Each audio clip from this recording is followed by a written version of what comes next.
Hello और welcome. आज हम एक जर्नी शुरू कर रहे हैं एक ऐसी जमीन पर जो बहुत अमेजिंग है। एक ऐसी जमीन जहां सूरज आसमान को ऐसे रंगों से पेंट करता है जिनके बारे में आपने सिर्फ ड्रीम किया होगा। ये केन्या है, एडवेंचर और मिस्ट्री की जगह। आप हवा में इसकी कॉल सुन सकते हैं। खुले मैदान, ऊंचे पहाड़, पुरानी कल्चर, अमेजिंग एनिमल्स। हम इस खूबसूरत कंट्री को साथ में एक्सप्लोर करेंगे। हम पहुंच गए हैं। मासाई मारा हमारे सामने फैला हुआ है। ये एक बहुत बड़ी खुली जमीन है जो दूर दूर तक फैली हुई है। नीले आसमान के नीचे घास सुनहरी है। कुछ फ्लैट टॉप बबूल के पेड़ अकेले खड़े हैं जैसे बड़े छाते। ये वही अफ्रीका है जिसे आप तस्वीरों में देखते हैं, लेकिन ये बहुत ज्यादा रियल है।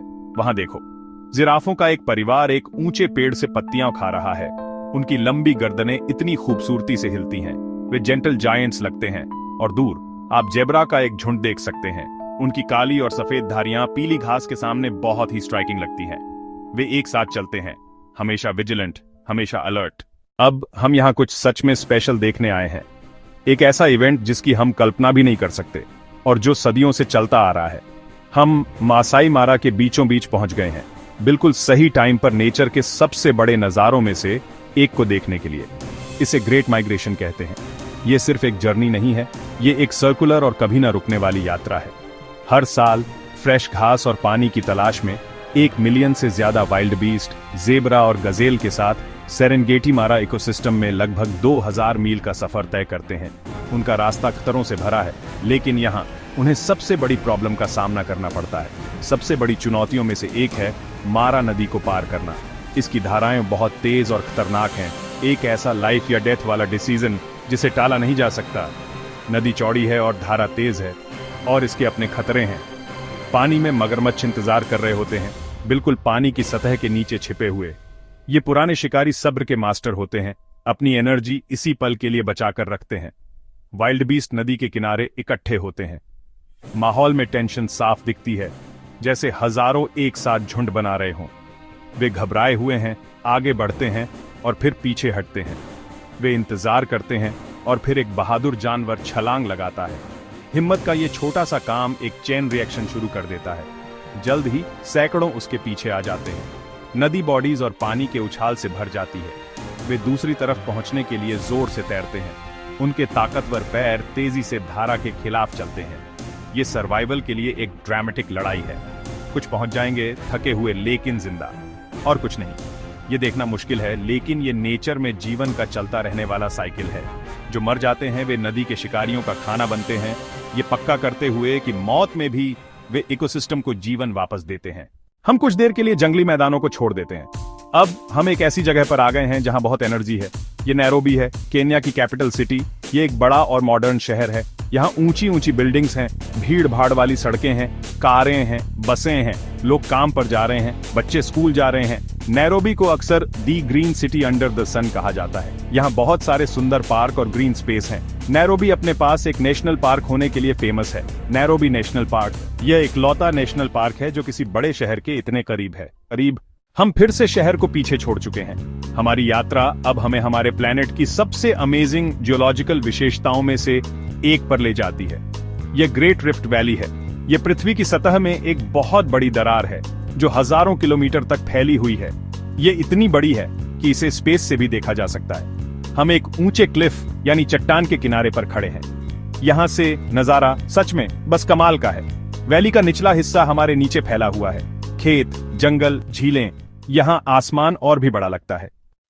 हम स्कार्प के ऊंचे क्लिफ से नीचे आ गए हैं। हम एक बहुत ही स्पेशल झील के किनारों पर आ गए हैं। यह है लेक नाकुरू।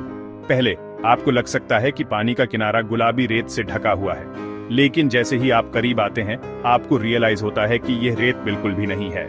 यह फ्लेमिंगोज का एक बहुत बड़ा झुंड है। ऐसे लाखों हैं। वे उथले पानी में एक साथ खड़े रहते हैं, एक खूबसूरत गुलाबी लाइन बनाते हैं जो माइलों तक फैली हुई है।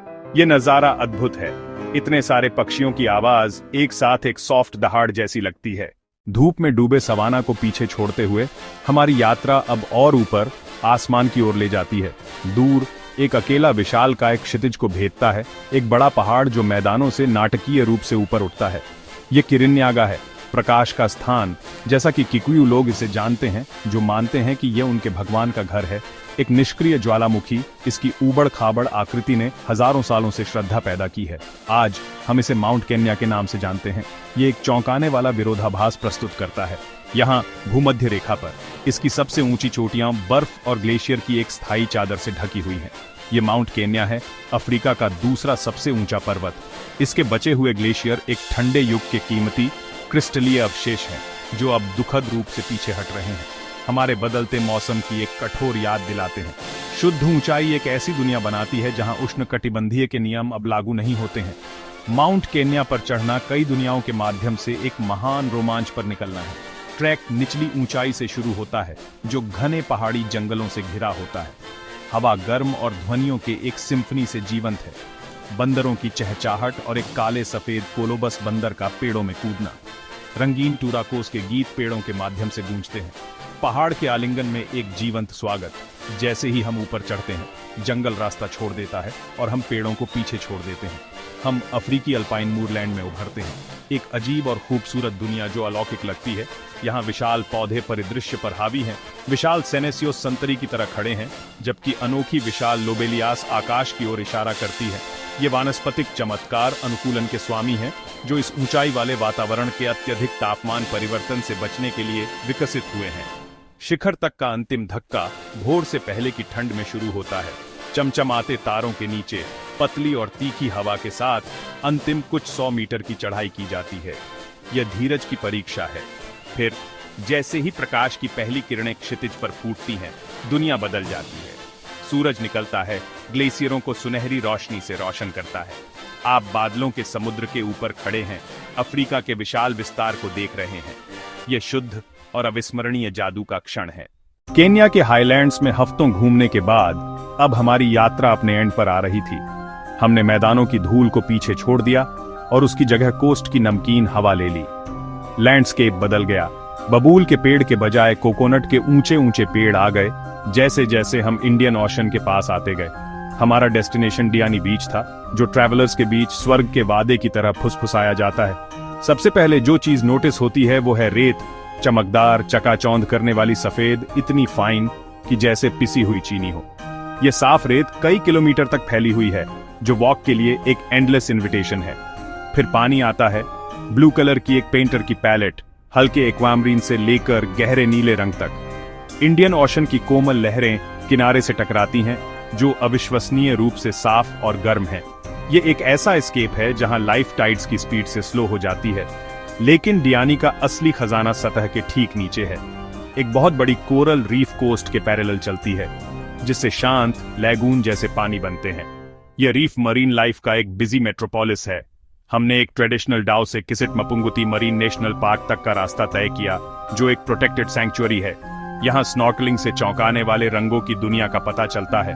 तोते और एंजेलफिश के झुंड सी फैन से होकर अपना रास्ता बनाते हैं, और हमने एक जेंटल सी टर्टल को ग्रेसफुली तैरते हुए देखा। यह हमारी नजरों से छिपी हुई दुनिया की एक पावरफुल रिमाइंडर है।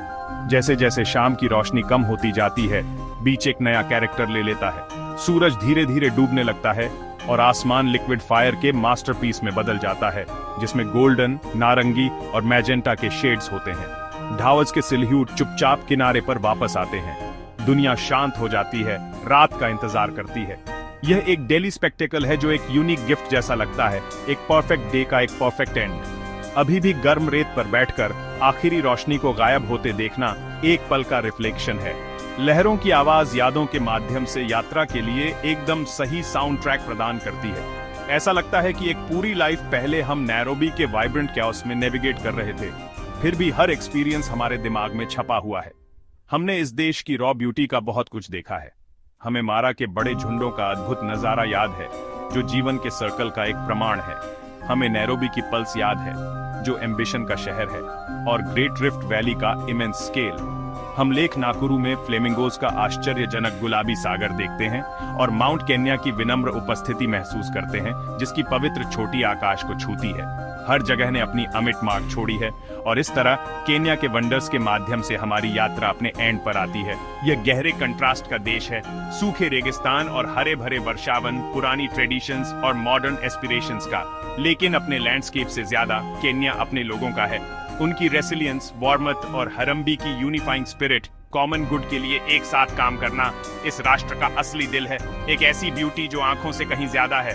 ये यात्रा हमारी दुनिया की शानदार बुक का एक चैप्टर भर थी। अगला चैप्टर, यहीं से आपकी एंट्री होती है। हम इस कम्युनिटी को एक साथ बनाना चाहते हैं, तो हमें कमेंट्स में बताएं हमें आगे कहां जाना चाहिए। आप दुनिया के किस कोने का सपना देखते हैं? आपके सजेशंस हमारे अगले बड़े एडवेंचर के लिए कंपास होंगे। अगर केन्या की इस यात्रा ने आपको इंस्पायर किया है तो प्लीज वीडियो को लाइक करें और इसे उन दोस्तों के साथ शेयर करें जो ट्रैवल का सपना देखते हैं।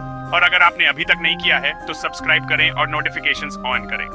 आपका सपोर्ट ही इन एक्सपेडिशंस को पॉसिबल बनाता है और हमें आपको ये स्टोरीज लाते रहने की परमिशन देता है। अगली बार तक क्यूरियस रहे और एक्सप्लोर करते रहे।